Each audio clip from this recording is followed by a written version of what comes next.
Hello guys, welcome to my vlog. As I said, i-flex ko yung mga souvenirs ko sa souvenir pick na lang sa St. Thomas Virgin Island, US Virgin Island sa Charlotte Amalie. Wala akong picture ko dito nung nag-tour, nag-submarine tour. Napakaganda ng St. Thomas, guys. Pabalik-balik kami doon. Pumupunta kami doon sa Kmart, Walmart. Hindi ko makalimutan. Nakalimutan ko yata. Ayan, yan. Ang tapat ng ship namin. Diyan kami umuupo. May mga shopping sa center na yan. Ayan guys, napunta kami dito. Oh. Yan. May diverse aquarium sa Coral World yan. Ayan. Ay, ito pala. Yan, yung peg ko na yan. Yan sa ano yan.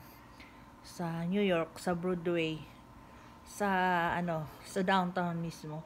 Katatapos lang namin kumain dyan ng Chinese food sa Chinese restaurant. Yan. Yan yung cable car sa taas. Yan. Ito pala yung Coral World, guys. Ayan.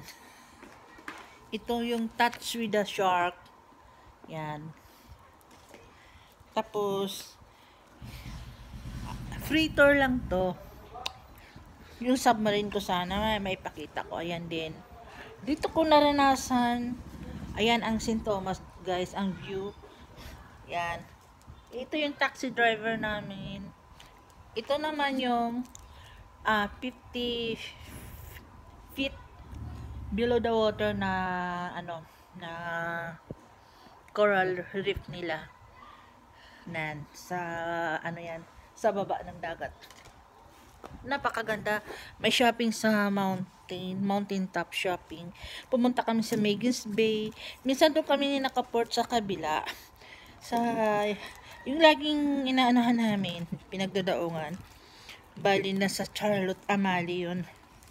Tapos sa gabi, galing kami ng ng Puerto Rico. May mga picture ng port of embarkation. Ako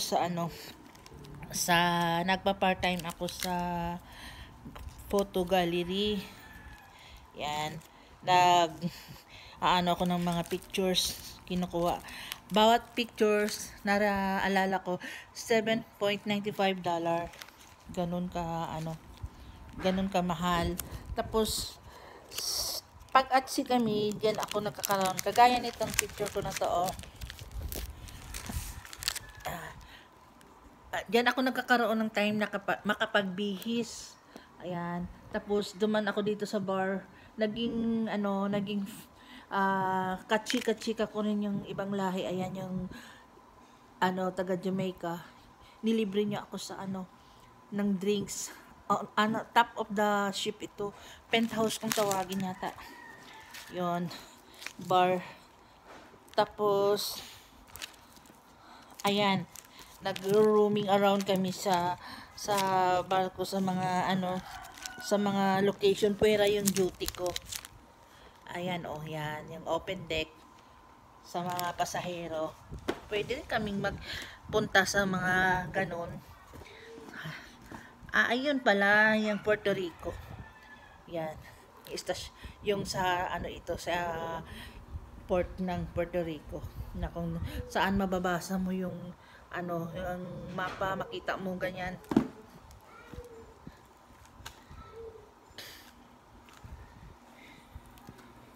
Ito guys, ang uniform ko, oh. Yan. Tapos marami akong nabili doon sa sa St. Thomas. Meron akong damit na hindi ko na ginagamit ko pa rin, yung parang summer dress na binigay nung yung isa sa mga admirer, ganyan. Tapos doon niya binili sa St. Thomas, US Virgin Island. Hindi ko naranasang mag-beach dito, pero pumunta lang kami sa Magens Bay at saka mga shoppings lang ang pinupuntahan namin dito. At saka nakapunta rin pala ako ng bar. Ayan pala yung nakasama ko sa Broadway, oh. na assistant cruise director, si Martha.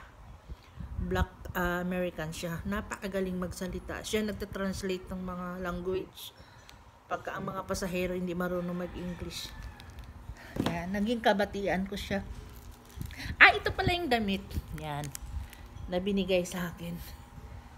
$20 daw yan. Binili sa St. Thomas. Isa yan sa mga alala ko na hanggang ngayon parang bago pa rin. 25 years old na. 25 years na nasa akin. Pero yung una-una kong damit na bestida, yan. Binili ko yan sa... Ayan pala. Binili ko yan sa... Puerto Rico yata o St. Martin o basta yan ang mga attire ko pag nag ko sa photo gallery, naka duty. Ayan ang photo gallery, guys. May mga pasahero namimili ng mga picture, minsan hindi rin nila kinukuha pag hindi nila nagustuhan kasi mahal daw. Ayan na dito pala, yan pala yan ang kasama ko na hanggang ngayon nagchat-chat sa akin. Ito yung mga attire ko dati. Yan. Tapat ng kabina ko. Ito yung anak ng photo manager na nag-cruise. Yan. May picture kaming dalawa. Yan. Ito pala sa mountain top. Sa mountain top ng US Virgin Island ng St. Thomas. Ayan yung naging security officer ko. Na hindi ko na ikukwento. Basta, guys, natikman ko dito ang banana daiquiri. Ayan, free taste lang ito. Napakasarap ng banana daiquiri. Tapos nung nag-bar kami sa Planagan Disco sa Bermuda, ito yung order ko, banana daiquiri. Tapos may disco doon, may live band doon, mga ganun. Masayang-masaya kami pag nandoon kami. Minsan lang din talaga yun pag may time ako lumabas kung hindi ko duty sa gabi. Kasi nag-overnight kami doon. Sa backyard din. Kaya wala kang makita doon. Nagja-jogging kami doon, nag-fishing, nagba-biking, ganyan. Tapos pag lumipat na kami sa Hamilton, yun, pumunta ako sa marketplace, bumibili ako ng sausage ba na in can. May mga Pinoy doon. Tapos bumibili ako ng ocean calling card na binibenta ko. Tapos yung mga doon, yung mga nani na Pinay doon, di coaches sila, kailangan allowed sila talaga. Required sila na marunong mag-drive ng kotse. Yun, one time nag-CR ako, may Pinoy na nasa labas na kilala ko, yung pala inaabangan niya, hinahabol daw ako ng black. Sabi niya, kasi rin, dangerous din dahil, kaya inabangan talaga kita lumabas. Kaya nung nakatayo ako sa labas ng CR, sabi nung lalaki na naging ko doon, kabatian, sabi niya, umalis yung black. Sabi niya, maganda magtrabaho dito, sabi niya. Tapos yung mga guy doon, yung local, nakapalda sila. Yung mga British kung tawagin. Ayan. Ito pala yung kabina ko, guys. Dikit-dikit lang ang kabina sa barko, double deck. Pagka bago ka, nasa itaas ka. Pag sa baba ka, easy. May telephone, may ref, may TV. Maganda, may CR na rin doon. May tagalinis. Ayan. Kahit saan ako may display, ako may picture akong nilalagay. Ayan, guys, yan, ganyan lang ako noon. Chubby na rin, pero, yan. Marunong lang manamit.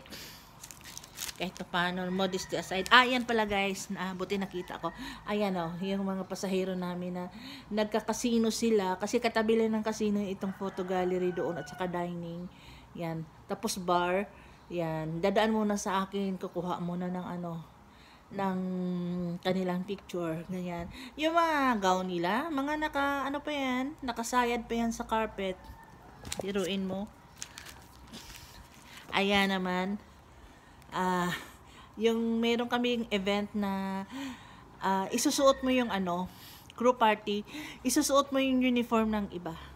Ang sinuot ko, uniform ng hiniram ko sa isang staff na sa entertainment siya, na dancer siya sa stage, ganyan. Mga kabatian din naman.